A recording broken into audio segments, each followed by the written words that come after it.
وَاتَّبَعُوا مَا تَتْلُو الشَّيَاطِينُ عَلَى مُلْكِ سلیمان. اب دیکھیے وَاتَّبَعُوا، جب انہوں نے کتاب کو چھوڑا، دی تو گئی تھی کتاب اور کہا گیا تھا اسے مضبوطی سے تھامو، یہ میثاق جب لیا گیا ان سے، خُذُوا مَا آتَيْنَاكُمْ بِقُوَّةٍ، یہ کتاب ہم نے تمہیں دی ہے اسے مضبوطی کے ساتھ پکڑ رکھو. جب کتاب کو چھوڑا تو جو خلا پیدا ہوا وَاتَّبَعُوا مَا تَتْلُو الشَّيَاطِينُ عَلَى مُلْكِ سلیمان، پیروی کی انہوں نے، اتباع کیا انہوں نے اس شے کا کہ جس کی پیروی کر رہے تھے، جس کے پیچھے پڑے ہوئے تھے، جس کا اتباع کر رہے تھے شیاطین، اور شیاطین سے مراد یہاں جنات ہے، سرکش جنات. علی ملک سلیمان، علی ملک سلیمان سے مراد ہے علی عہد ملک سلیمان، سلیمان کی حکومت کے دوران، اس دور میں شیاطین جن چیزوں کے ساتھ دلچسپی رکھتے تھے، جو ان کے معمولات تھے، انہوں نے اس کا اتباع کیا، اس کی پیروی کی. اب اس کو نوٹ کر لیجئے کہ چونکہ حضرت سلیمان علیہ السلام کے بارے میں ہمیں معلوم ہے کہ جنات پر اللہ تعالیٰ نے انہیں تسلط عطا کیا تھا. ان کی حکومت اس اعتبار سے تاریخ انسانی میں اس کی کوئی دوسری نظیر نہیں ہے. ایک مقام پر قرآن مجید میں ان کی دعا بھی یہ نقل ہوئی ہے کہ اللہ مجھے وہ حکومت عطا فرما جو کسی اور کو تو عطا نہ کرے. اللہ تعالیٰ نے ان کی دعا قبول کی ہے. تو جہاں تک تو ملکی تعلق ہے، دنیا کی عام سلطنت کے اعتبار سے ان کی سلطنت کو بہت بڑی سلطنت نہیں تھی. ان کی سلطنت کی حدود یہی تھے، دریائے نیل سے لے کر دریائے فرات تک. اور اسی کو یہ لوگ اسی لیے کہتے ہیں کہ ہماری میراث ہے یہ گریٹر اسرائیل جو ہے، وہ نائل ٹو یوفریٹ، یہ ہے ہمارا، یہ علاقہ ہے، یہ ہماری میراث ہے، یہ یہاں پر گریٹر اسرائیل قائم کر کے رہیں گے. تو حضرت سلیمان علیہ السلام کی حدود مملکت تو کوئی ایسی لمبی چوڑی نہیں. دنیا میں اس سے بڑی بڑی سلطنتیں رہی ہیں، رومن امپائر اس سے کہیں بڑی رہی ہے. خود مسلمانوں کی سلطنت جو ہے وہ اس کا 20 گنا سلطنت جو ہے وہ تو حضرت عثمان کے زمانے میں ہو گئی تھی رضی اللہ تعالیٰ عنہ. اسی طریقے سے یہ سلطنت عثمانیہ جو آٹومان امپائر وہ کہیں بڑی تھی. لیکن یہ کہ اس کی جو نظیر جو نہیں ہے کسی اعتبار سے، جو کنٹرول انہیں ہوا پر دیا گیا، یعنی عناصر فطرت کے اوپر بھی جو کنٹرول دیا گیا، اسی طریقے سے جنات پر جو کنٹرول دیا گیا، اسی طریقے سے حیوانات پر، پرندوں پر، ان کو بھی استعمال کرنا، ان کی بولیاں جو ہیں ان کو بھی سمجھنا، یہ چیزیں ہیں در حقیقت ڈائمنشنز جو ہیں ان کے، جو اللہ تعالیٰ نے اقتدار انہیں عطا کیا تھا، اس کے ڈائمنشنز اتنے ہیں، ملٹی ڈائمنشنل، کہ اس کی کوئی دوسری نظیر نہیں ہے تاریخ انسانی کے اندر موجود. بہرحال اسی میں چونکہ یہ جنات بھی تھے، اس وقت گویا کہ انسانوں کا اختلاط ان جنات کے ساتھ رہا ہے. اور ان جنات کے اندر جہاں سرکش تھے، ویسے تو یہ کہ وہ سرکش بھی اس وقت تو ان کے تابع تھے، قرآن مجید میں موجود ہے، مقررین بالاسفار، وہ زنجیروں کے اندر جکڑے ہوئے ہوتے تھے جبکہ کام ان سے لیا جا رہا تھا. وہ تو اللہ تعالیٰ نے خصوصی ایک معجزانہ غلبہ ہے جو حضرت سلیمان علیہ السلام کو پر عطا کیا تھا. لیکن ان کا جو اختلاط رہا انسانوں کے ساتھ، اس میں ان شیاطین جن نے یہ عملیات اور سفلیات اور یہ دھندے جو ہے، یہ ان کے ہاں گویا کہ چھوت لگ گئی ان چیزوں کی بنی اسرائیل کو اسی زمانے میں. وَاتَّبَعُوا مَا تَتْلُو الشَّيَاطِينُ، یہ لفظ تتلو کو بھی سمجھ لیجئے، یہ تلاوت کا لفظ بھی اسی سے ہے، تلا یتلو تلاوتن، اس کے معنی پڑھنا، اور تلا یتلو تلون، اس کے معنی ہے پیروی کرنا. جیسے کہ آتا ہے چاند جو ہے وہ گویا کہ پیچھے پیچھے آتا ہے سورج کے، والشمس وضحاها والقمر اذا تلاها، تلاها سورج کے پیچھے آ رہا ہے. تو اتباع کرنا، پیچھے پیچھے چلنا. اور جب ہم تلاوت کرتے ہیں تو گویا کہ دونوں معنی موجود ہوتے ہیں، اس لیے کہ تلاوت میں آپ پڑھ رہے ہیں، وہ تو تلا یتلو تلاوتن ہو گیا،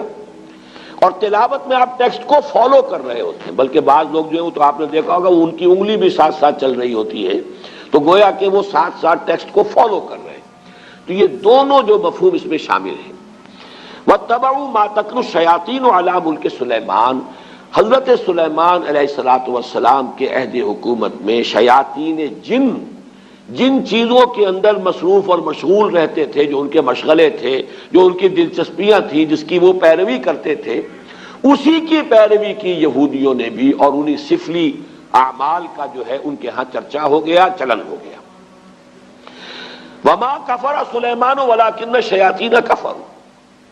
یہاں پر یہ آگے بات بڑھانے سے پہلے اللہ تعالیٰ نے ایک وضاحت فرما دی ہے، اور شیطان اور سلیمان نے ہرگز شرک نہیں کیا، کفر نہیں کیا، بلکہ در حقیقت وہ کفر کرنے والے شیاطین تھے۔ وما کفر سلیمان ولکن الشیاطین کفروا، اور شیاطین تھے جنہوں نے کفر کیا۔ یعنی اگر اس کی نسبت سلیمان کی طرف کی جا رہی ہے تو غلط ہے۔ آپ کے علم میں ہوگا کہ ہمارے ہاں آج تک بھی یہ جو اعمال وغیرہ ہوتے ہیں نقش سلیمانی کے نام سے خاص تعویذ ہوتے ہیں، یہ وہی روایت چلی آ رہی ہے، حضرت سلیمان علیہ السلام کی طرف منسوب کیا انہوں نے، اور یہودیوں نے خاص طور پر بڑا بڑا ان کے اوپر الزام لگائے ہیں حضرت سلیمان علیہ السلام پر، اور ان کو جادوگر قرار دیا ہے۔ چنانچہ میں یہاں پہ آپ کو مولانا عبد الماجد دریابادی نے جو حوالے دیے ہیں سلاطین، جو ایک یعنی جو چیپٹر ہے تورات کا، اس میں حضرت سلیمان کے بارے میں یہ الفاظ موجود ہیں، اور جب سلیمان بوڑھا ہوا تو اس کی جوروؤں نے اس کے دل کو غیر معبودوں کی طرف مائل کر دیا، اور اس کا دل اپنے خدا کی طرف سے کامل نہ تھا۔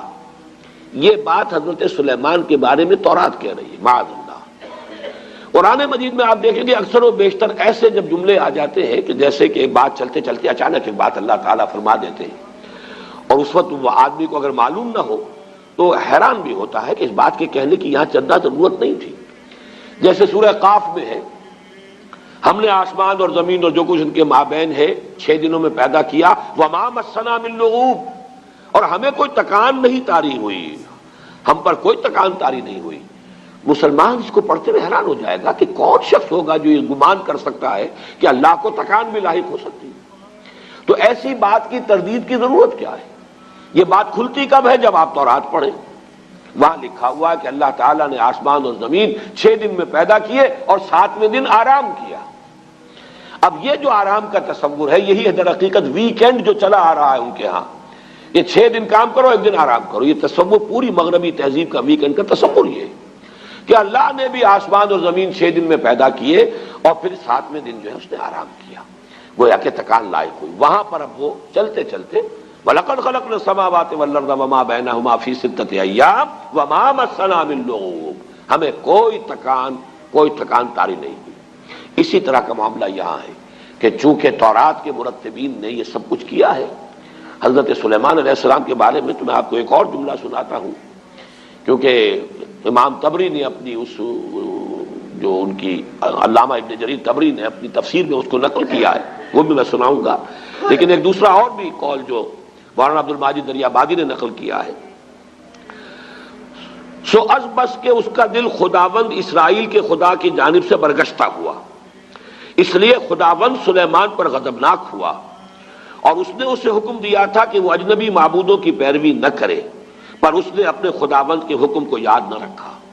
وہی کنگز سلاطین نامی جو چیپٹر ہے اولڈ ٹیسٹمنٹ کا، اسی سے یہ دونوں میں نے آپ کو حوالے سنائے ہیں۔ اس کی نفی ہے جو قرآن نے یہاں کیا ہے، وما کفر سلیمان ولکن الشیاطین کفروا۔ سلیمان تو ہمارے بندے، ہمارے نبی اور ہمارے پسندیدہ بندے،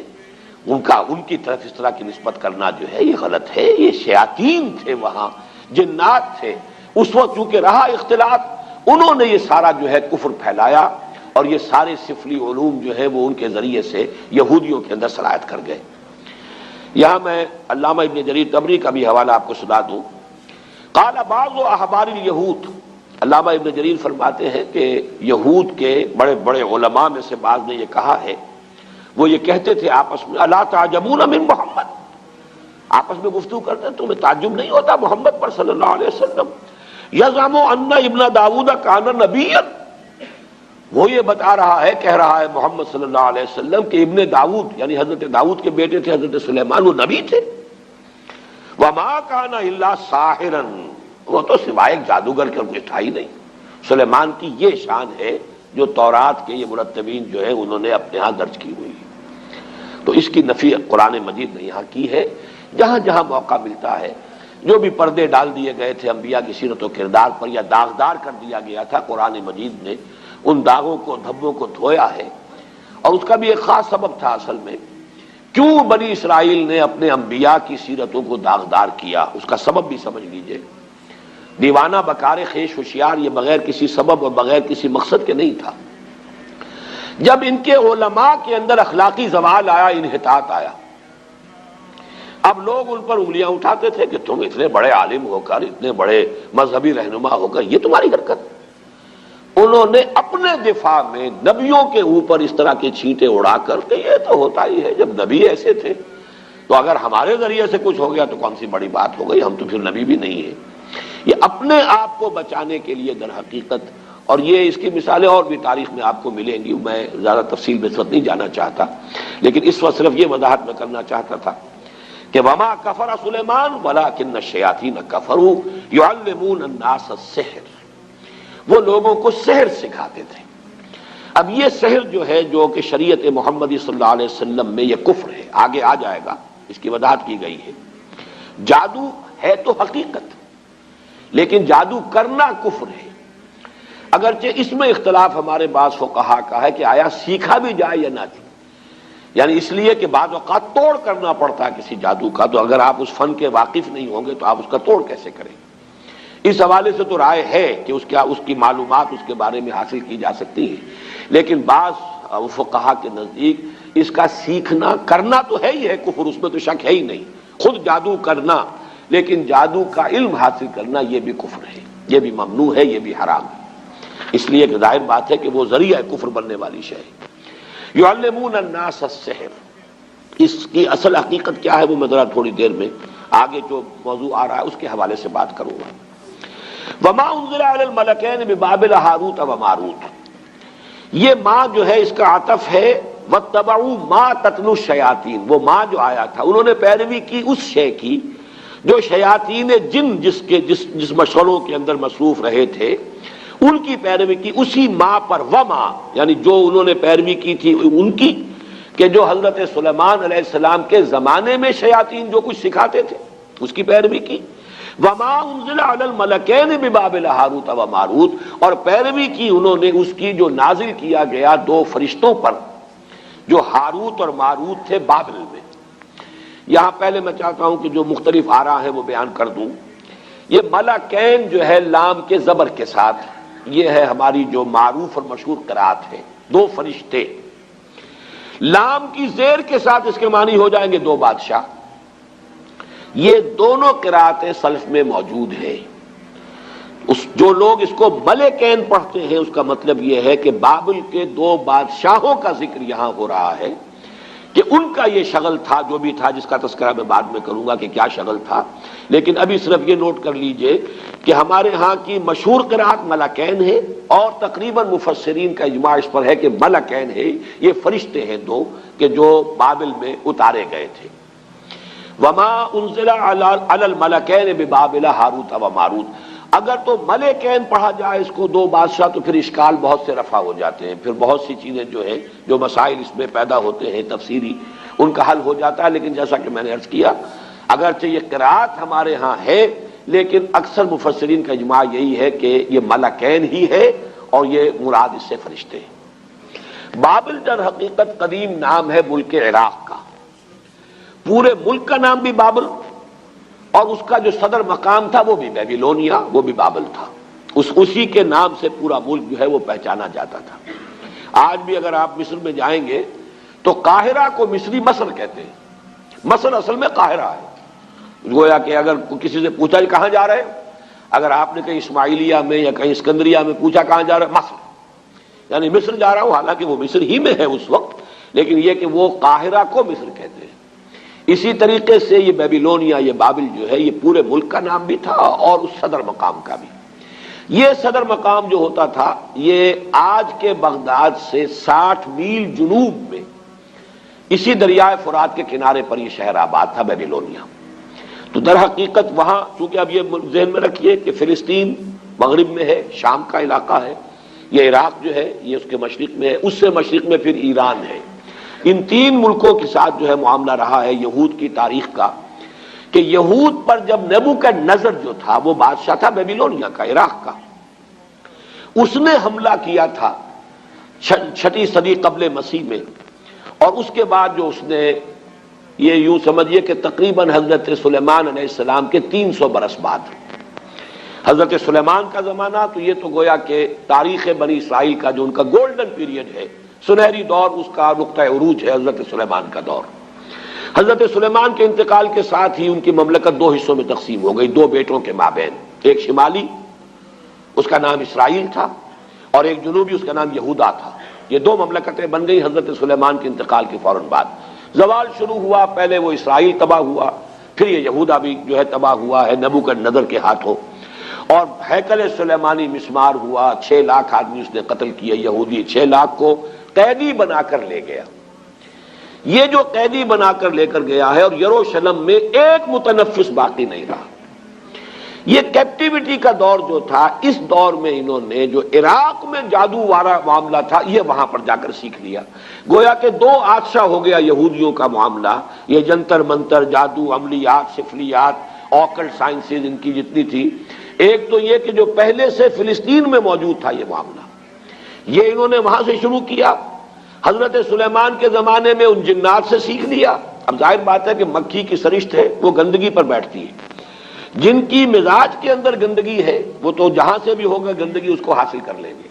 حضرت سلیمان کے زمانے میں وہ شیاطین جن سے حاصل کیا۔ اب کیپٹیوٹی کے دور میں انہوں نے مزید جو ہے عراق میں بھی جو بہت بڑا گڑھ تھا اس قسم کی چیزوں کا، وہاں سے بھی انہوں نے سیکھا۔ تو گویا کہ یہ تمام چیزیں ان کے اندر رچ بس گئیں، ان کی شخصیتوں کے اندر، ان کے مزاج میں، جسے ہم محاورے میں کہتے ہیں گھٹی میں پڑ گئی۔ وما انزل علی الملکین ببابل ہاروت و ماروت، اور انہوں نے پیروی کی اس کی جو نازل کیا گیا 2 فرشتوں پر جو بابل میں تھے، ہاروت اور ماروت۔ اب یہ کہ وہ کیا نازل کیا گیا اس مسئلے کو سمجھ لیجئے۔ ایک رائے تو یہ ہے ہمارے ہاں، ایک تو خیر قصہ بیان ہوتا ہے، وہ قصہ تو ہمارے اکثر مفسرین نے، وہ یہود کی خرافات میں سے ہے، اس کو سب نے رد کیا ہے، لہذا میں اس کا تذکرہ بھی نہیں کرنا چاہتا۔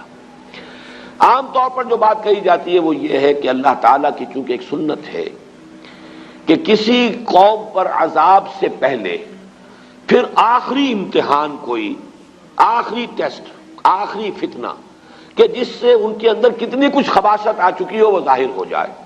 اس کے لیے آزمائش کے لیے اللہ تعالیٰ مختلف صورتیں پیدا فرماتے ہیں۔ جب ان کے ہاں ان چیزوں کا رواج بہت ہو گیا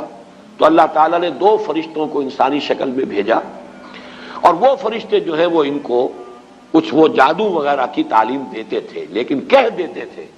دیکھو یہ کفر ہے، ہم فتنہ ہیں، مت سیکھو۔ لیکن یہ کہ اگر سیکھنا چاہتے ہو تو ٹھیک ہے، اگر تمہاری طلب یہی ہے، تاکہ معلوم ہو جائے کہ ان کی طلب کس شے کی ہے، ان کی اپنی فطرت کس درجے مسخ ہو چکی ہے۔ اتمام حجت کے لیے کہ بات واضح ہو جائے، جیسے کہ قرآن مجید میں آتا ہے مختلف مواقع پر کہ اللہ تعالیٰ ان کی رسی دراز کر رہا ہے۔ کیوں کر رہا ہے؟ تاکہ جو ان کا خبث باطن ہے پورے طور پر ظاہر ہو جائے،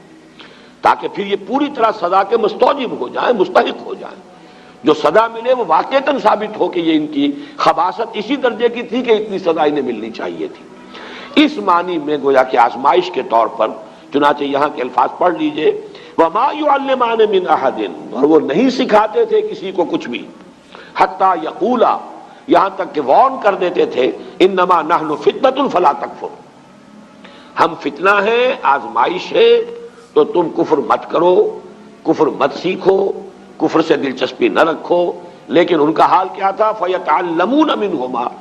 وہ سیکھتے تھے وہ لوگ ان دونوں سے، ان فرشتوں سے،